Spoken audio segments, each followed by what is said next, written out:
네, 시청자 여러분 안녕하십니까. 주말 뉴스 BGM원입니다. 주차를 하면 로봇이 손을 뻗어 주유구 덮개를 열고 충전을 시작합니다. 이 먼 미래의 이야기 같은가요? 현대차 그룹이 전기차 보급에 있어 큰 장애물 중 하나로 꼽히는 불편한 충전의 해답으로 로봇을 내놨습니다. 김홍모 기자입니다. 주차선 밖에 차를 세우고 내린 뒤 주차키의 자율주차 버튼을 누르자 아이오닉 6가 알아서 주차선에 알맞게 주차를 합니다. 차주가 떠나자 충전구가 열리더니 외팔형 로봇이 손을 뻗어 충전기를 꽂고 충전이 시작됩니다. 현대차 그룹이 개발 중인 전기차 자동 충전 로봇으로 자동차와 로봇이 서로 소통하며 충전의 모든 과정이 원스톱으로 진행됩니다. 전기차는 특성상 차주가 직접 자주 충전구를 들어 충전을 해야 하기에 접근성이 떨어진다는 지적을 받습니다. 아무래도 일반 내연기관차 주유소 가면 길면 5분, 간단하게 빨리 끝나고 마치고 올 수 있는데 전기차는 다른 차 주차 지금 충전 중인 차가 많아서 바로 충전이 어려울 수도 있고 그런 점이 좀 많이 귀찮고 그런 면이 있죠. 현대차 그룹은 전기차 판매와 더불어 충전 인프라 조성을 함께 진행해 미래 모빌리티 시장에서 선도적인 위치를 점한다는 구상. 이를 위해 그룹사가 보유한 로봇 기술을 집약해 야외에서 자연 환경이나 위험 변수에 노출되더라도 문제가 없도록 소프트웨어 및 AI를 적용한 알고리즘 개발을 진행 중입니다. 접근 경고. 위험하니 하얀색 기둥 뒤로 물러나주세요. 전기차 자동 충전 로봇은 높은 수준의 방수, 방진 등급을 확보했으며 고온 또는 저온의 환경에서도 안정적으로 구동이 가능합니다. 또한 장애물이 접근하는 것을 감지할 수 있는 레이저 센서 내장 안전 폴대를 로봇 주변에 설치해 안전사고를 사전에 예방하고자 했습니다. 충전이 완료된 후에는 차주에게 휴대폰으로 알림을 보내는 등 단순한 충전을 넘어 사람과 모빌리티를 연결하는 모빌리티 생태계 구축에 나선 현대차 그룹. 전기차 자동 충전 로봇 또한 현대차 그룹 모델만 사용 가능한 제한적 역할이 아닌 범용 사양으로 개발 중입니다. 전기차 시장이 커짐에 따라 충전기 시장도 진화를 거듭하고 있습니다. 팍스경제TV 김홍모입니다. 삼성전자가 올해 신형 비스포크 제품 라인업을 공개했습니다. 청소기부터 세탁기, 냉장고 등을 총망라에 소개했는데 에너지 저감과 친환경 기술이 돋보였습니다. 배석원 기자입니다. 삼성전자가 신제품으로 공개한 스틱 청소기입니다. AI 기능이 적용돼 카펫이나 거실, 바다 환경을 스스로 인지하고 흡입 강도를 알아서 조절합니다. 스마트 싱크로도 연결돼 있어 전화가 오면 디스플레이에 알림도 뜹니다.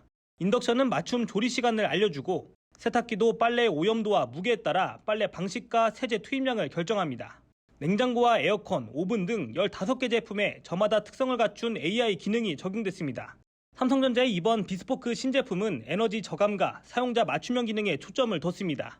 에어컨이나 냉장고, 공기청정기처럼 오랜 시간 켜두어야 하거나 세탁기, 건조기, 청소기처럼 순간적으로 강력한 힘을 내어야 해서 높은 에너지를 사용하기 때문에 에너지를 적게 사용하면서도 강한 성능을 확보하는 것이 중요합니다. 올해 비스포크 가전의 신제품은 에너지 소비 효율 1등급을 달성한 모델을 크게 확대했습니다.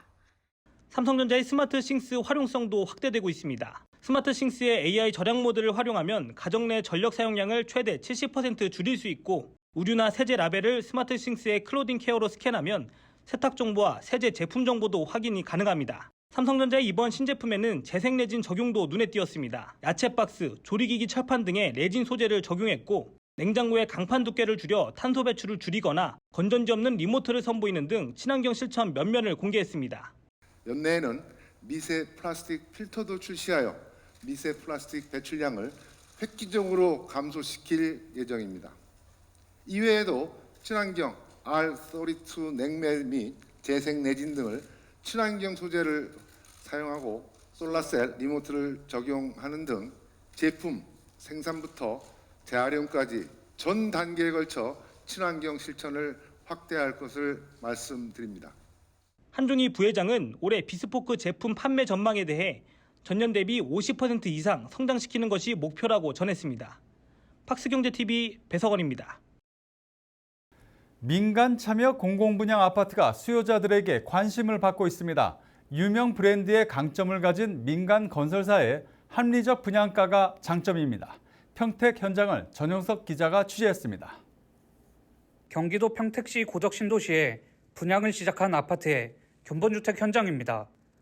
아이와 함께 찾은 신혼부부들이 단지 모형도를 꼼꼼히 살펴봅니다.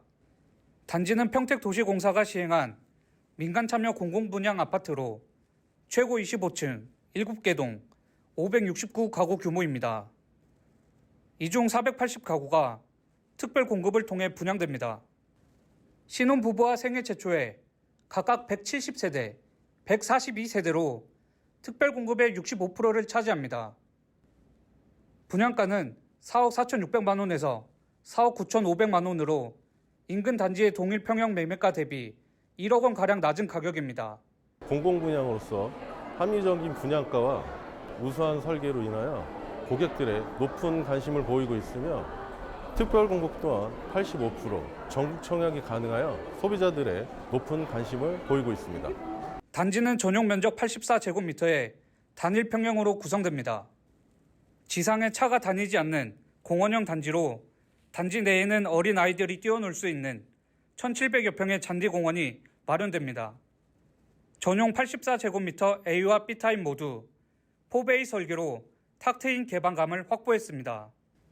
견본주택에 마련된 주방은 알파룸과 합쳐진 형태로 D자형의 넓은 주방 공간과 효율적인 수납 공간을 확보했습니다. 최근 건축비 상승 등으로 분양가도 오르는 상황에서 상한제가 적용된 합리적 분양가에 수요자들이 움직일지 주목됩니다. 박스경제TV 전영섭입니다. 경기도가 생성형 인공지능으로 주목받고 있는 GPT를 도정에 접목하는 방안에 속도를 냅니다. GPT 혁신 포럼에 이어 구체적인 로드맵을 제시하며 행정과 도민생활, 산업의 혁신을 꾀한다는 계획입니다. 방수빈 기자의 보도입니다. 차세대 기술인 생성형 인공지능 분야에서의 활용권을 확대하고자 합니다. 챗 GPT사가 작성하고 김동연 경기도지사가 낭독한 GPT 혁신 포럼 개회사입니다. 김 지사가 생성형 인공지능 모델에게 연설문을 주문하자 나온 응답입니다. 중앙정부나 지방정부를 통틀어서 저희 경기도가 맨 처음 이런 기획을 만들었기 때문이 아닌가 싶습니다. 김 지사는 경기도에서 가장 먼저 응용하고 적용하면서 부작용에 대한 보완책도 마련해 선도적으로 이끌어가겠다고 밝혔습니다. 구체적인 청사진도 나왔습니다. 생성형 인공지능 기술을 활용하는 경기도의 정책과 시스템, 경기 GPT 로드맵입니다.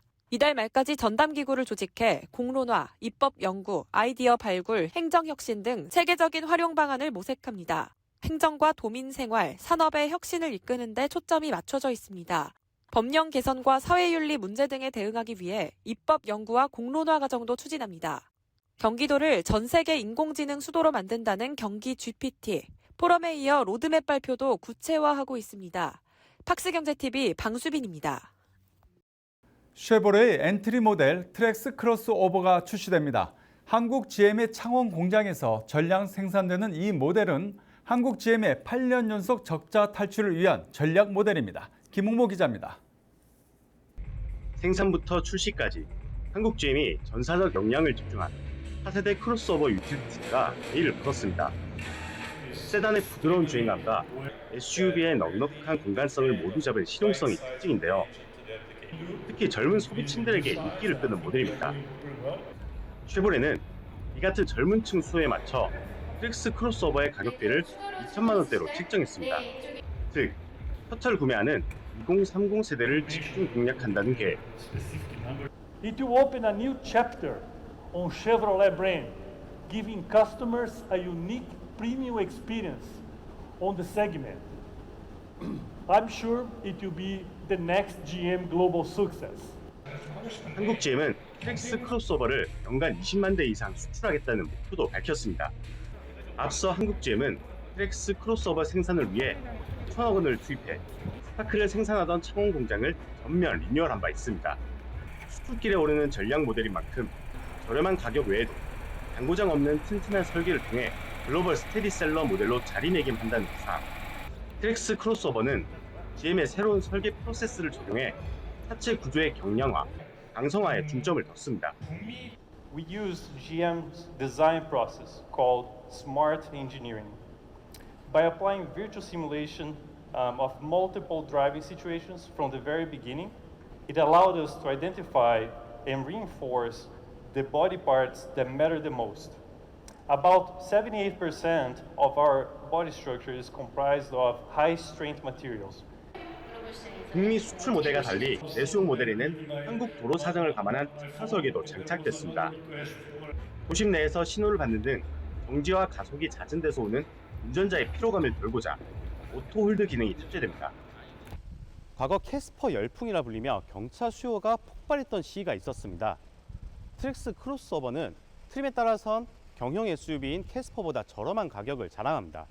코나, 셀토스, 티볼리서부터 XM3까지 쟁쟁한 경쟁자들 사이에서 극강의 가성비로 승부수를 띄운 쉐보레의 트랙스 크로스오버가 시장에서 어떤 선택을 받을지 귀추가 주목됩니다. 팍스 경제TV 김홍모입니다.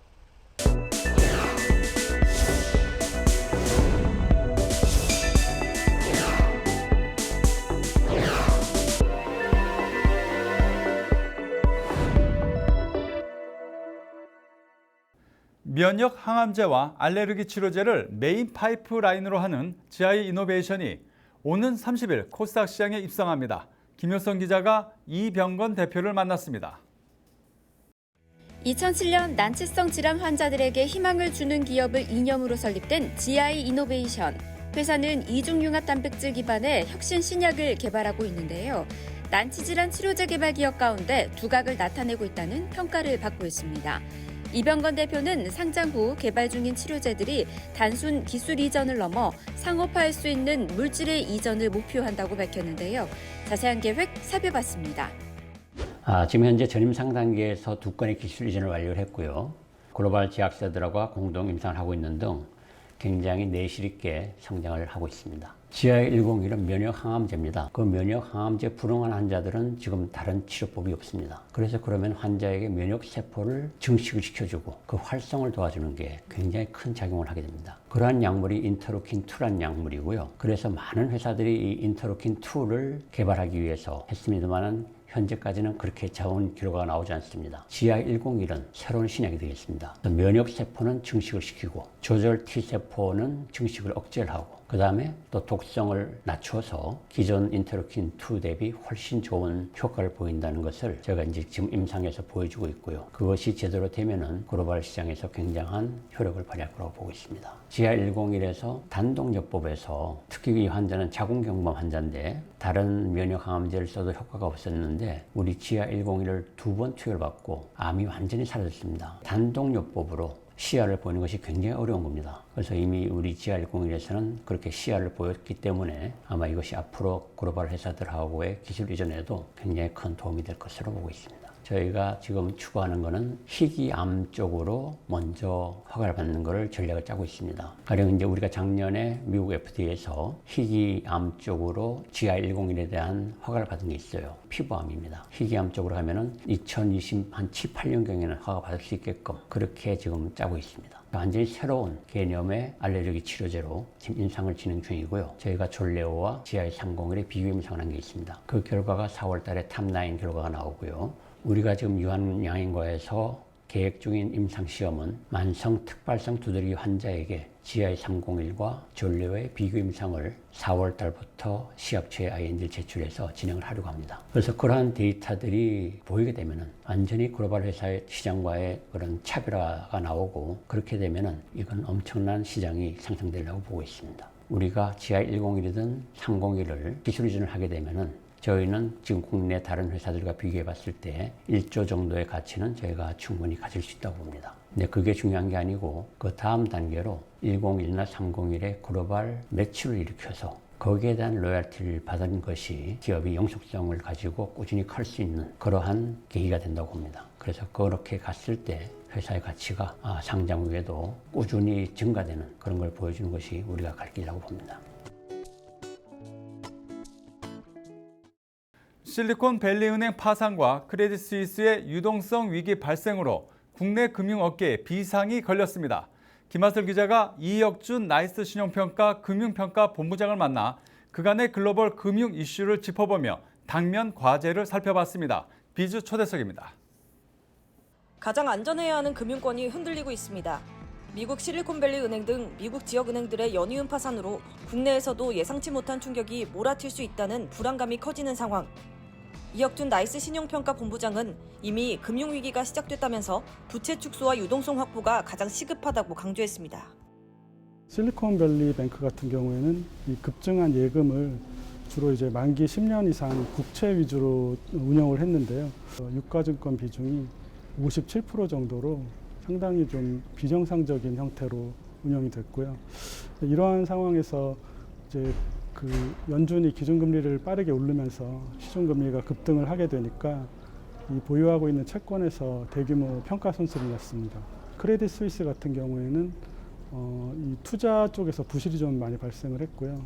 2021년에 그 그린실 캐피탈 투자 실패 사건도 있었고 2022년에는 아케고스 캐피탈 투자 건에서도 상당히 좀 큰 금액의 손실이 나면서 이제 누적 손실이 쌓이면서 이제 고객들의 신뢰가 좀 많이 낮아진 상태였고, 그리고 연례 보고서에서 재무회계상으로 문제가 있다는 발표도 있었던 차에 또 일대 주주가 뭐 추가로 자금 지원도 할 수 없다는 얘기를 하니까 이제 불안감이 더 높아지면서 이제 또 뱅크런이 확산이 되게 된 것이죠. 크레딧 이벤트가 계속 발생을 한다는 거는 어떤 의미에서는 이미 금융위기가 시작됐다고 보는 게 맞을 것 같고요. 은행에서 이런 일이 일어났다는 것이 좀 시사하는 바가 크거든요. 지금의 이러한 사태는 결국 거슬러 올라가면은 미국 연준이 공격적으로 기준금리를 올리는 과정에서 생긴 일이거든요. 그래서 이제 연준의 금리 인상 사이클이 지속이 되는 동안은 계속 이런 일이 뭐 생길 수 있다고 생각을 합니다. 이제 가장 큰 문제로 지목되는 게 다른 나라 대비 과다한 가계부채가 있고요. 그다음에 두 번째로 지목이 되는 부분이 이 가계부채와도 연결되어 있는 이제 부동산 PF 부분. 이제 부동산 PF는 계속 묶여 있는 상태거든요. 그래서 이 부분이 해결되지 못한다면은 우리나라도 뭐 유사한 일이 충분히 일어날 수 있다. 좀 그런 걱정을 갖고 있습니다. 유동성 확보가 가장 중요하다고 생각을 하거든요. 흑자 기업은 부도가 날 수 있지만 현금이 있는 기업은 부도가 나지 않는다. 이런 말이 있는데요. 아무리 뭐 장부상으로 이익이 나고 있는 기업이라도 유동성 확보에 실패한다면 언제든지 이제 디폴트가 날 수가 있고, 금융회사의 경우는 이제 유동성 관리에 각별하게 신경을 써야 되는 시기라고 생각을 합니다. 가급적이면 차입을 줄이는 게 우선이라고 생각이 되고요. 그리고 그 차입도 이제 자신의 소득을 감안을 해야 됩니다. 최근 1년 동안 금리가 급격하게 오르고 이제 크레딧 이벤트가 일어나면서 이제 레버리지가 과다한 것이 얼마나 위험한 것인가를 이제 기업이나 개인이나 많이 깨닫고 있는 상황이라고 생각을 합니다. 야구로 치면은 좀 배트를 좀 짧게 잡고 그 보수적인 전략으로 자산 운용을 하시는 게 개인들한테도 필요한 상황이다. 그렇게 말씀을 드릴 수가 있습니다. 초소형 카메라 모듈 전문기업 펜텍이 오는 5월 상장을 앞두고 있습니다. 펜텍은 다양한 기술력과 해외 진출을 앞으로의 성장 동력으로 제시했습니다. 박나연 기자가 취재했습니다. 펜텍이 오는 5월 코스닥 상장을 앞두고 기자 간담회를 통해 회사의 성장에 대한 비전을 제시했습니다. 2005년 설립된 펜텍은 전체 임직원 중 70% 이상이 개발 관련 인력으로 구성된 만큼 고도화된 기술력을 자신하고 있습니다. 펜텍은 자체 자동화 정밀 기술을 기반으로 CCM, 반도체, 스마트 팩토리를 개발했습니다.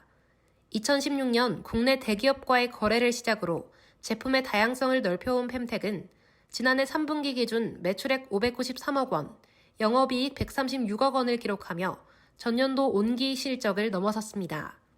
매년 새로운 신제품이 출시되는 스마트폰 시장에서는 장비 개조에 대한 수요가 꾸준한 상황.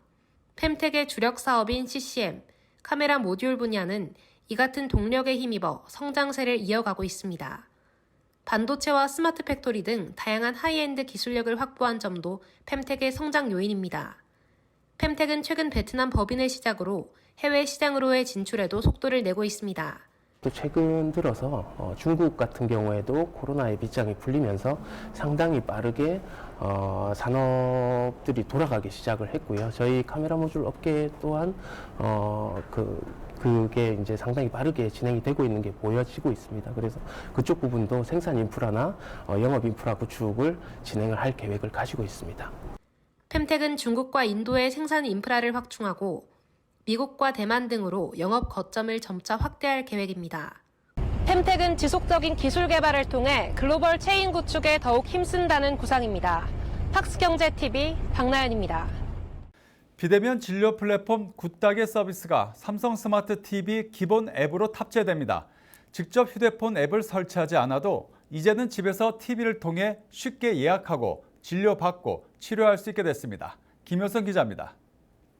스마트폰 앱으로 서비스됐던 비대면 진료 플랫폼 굿닥 서비스가 TV에서도 가능해졌습니다. 굿닥 플랫폼이 삼성 TV와 협업으로 TV 기본 앱으로 탑재된 건데요. 스마트폰 앱 설치에 대한 부담이 없어 디지털 접근성이 떨어지는 고령층의 비대면 진료 편의성이 크게 높아질 전망입니다. 모바일 앱을 설치하고 진료를 보는 것이 어려움을 느끼는 분들이 좀 많았습니다. 훨씬 더 넓은 연령층에 그리고 좀 더 넓은 사용자층을 저희가 공략할 수 있는 기반이 되게 됐고요. 많은 이용자분들이 앞으로 TV를 기반으로 거실에 앉아서 병원에 온 것과 같은 경험을 느끼실 수 있을 것이라 생각합니다. 현재 모바일 앱으로 서비스되고 있는 굿닥 서비스는 소아과 진료부터 피부 질환 진료, 고혈압과 당뇨 등 만성질환 진료 등 증상별 모든 진료가 가능합니다. 특히 내 위치 기반에 가장 가까운 병원과 연결돼 의사와 직접 소통하는 것은 물론 약 처방 후 배달 서비스까지 가능합니다. 회사는 이 모든 서비스를 TV에서도 똑같이 가능하며 향후 맞춤 건강관리도 연계한다는 계획입니다. 워치와 헬스케어 서비스가 결합되면 장점이 있다고 생각하고 있습니다. 아플 때뿐만 아니라 건강할 때도 관리를 하면서 이상 징후가 나타났을 땐 치료를 하면서 치료를 받은 이후에는 예후를 관리하면서 폭넓게 쓰여질 수 있는 이처럼 굿닥은 삼성전자와 협업해 실시간 비대면 진료로 치료를 돕고 워치를 통해 상시 건강을 관리해 병원과 환자 모두에게 도움이 될 수 있도록 하겠다고 밝혔습니다. 팍스경제TV 김효선입니다. 물류 자동화 자율주행 로봇 기업인 트위니가 물류 현장에서 작업자의 생산성을 증대시키는 로봇을 선보였습니다. 이 트위니의 주력 라인업인 나르고의 후속작입니다. 배석원 기자입니다. 상품 송장이 발부되자 트위니의 자율주행 로봇이 작업 장소로 향합니다. 화면에는 작업자가 담아야 할 상품명과 사진, 수량이 표시되어 있습니다. 물품을 집어 바코드로 스캔하면 해당 상품이 맞는지, 개수는 정확한지가 표시됩니다. 작업자가 카트를 끌고 다니거나 물품을 일일이 찾아다닐 필요가 없는 겁니다. 선적이 끝나면 포장 장소까지 로봇 스스로 이동합니다. 곳곳에 카메라와 센서가 주위를 살피기 때문에 충돌 위험도 줄였습니다. 로봇에는 상단과 하단에 라이다 부품을 장착하고 있습니다. 라이다는 로봇의 눈 역할을 하는데 최대 100m 앞의 사물까지 식별이 가능합니다. 3시간 충전이면 8시간 운영이 가능하고 적재 중량은 100kg을 실어 나를 수 있습니다. 구도가 복잡한 물류 현장이더라도 간편하게 적용 가능하고 무엇보다 작업자의 업무 생산성을 높일 수 있다는 게 트위니의 설명입니다. 거대한 설비형 솔루션과 달리 저희의 로봇은 기존의 환경 그대로 활용하면서 도입시킬 수 있습니다. 사람처럼 여러분을 도와드리는 도우미의 역할을 합니다. 나르고 오더피킹 로봇의 정식 출시는 오는 5월. 올해는 중소 물류 현장에 200대 안팎의 로봇 납품을 목표로 삼고 있습니다. 트위니는 연간 18,000대의 로봇 생산 능력을 갖추고 있다고 설명했습니다. 중소 물류 현장의 적용 상황을 보고 대형 물류 현장과 미국 수출도 병행해 나간다는 계획입니다. 나르고 오더피킹 로봇의 첫 수출 시점은 내년 1월을 바라보고 있습니다.